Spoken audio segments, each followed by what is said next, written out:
Hi everyone, today you will learn how to make a simple and yummy obi cake. First, we need to prepare our tools and equipment and ingredients. For our tools and equipment, we have a mixing bowl, which is yung paghahaluan natin, yung ating steamer na paglulutuan dahil wala tayong oven, pwede naman siya, then ang ating molder para sa panguhulmahan mamaya, hand mixer para sa pang-mix, or whisk, kung wala namang hand mixer, pwede naman yung whisk natin, pwedeng panghalo. Then, ang ating measuring cups na panukat na gagamitin with different measurements.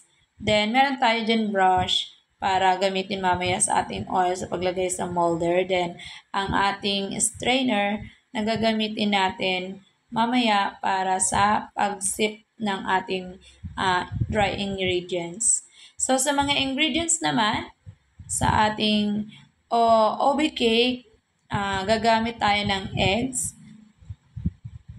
baking powder, cooking oil, vanilla, then condensed milk, OB flavor, and then meron tayong egg and cheese dyan, then meron tayong salt, of course.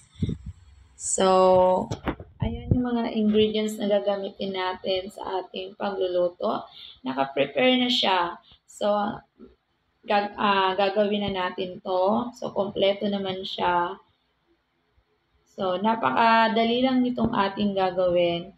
It's very simple and you can make a yummy or delicious OB cake for a simple ingredients na madali lang siya hanapin, din yung mga equipment niya madali lang.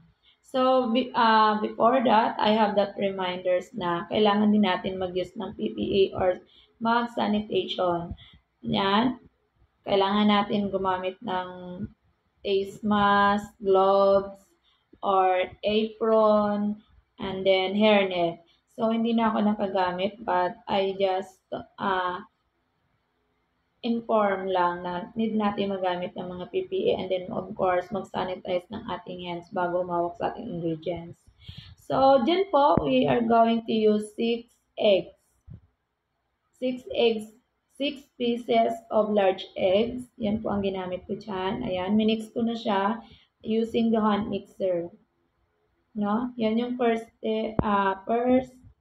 procedure natin. I-mix na yung mga wet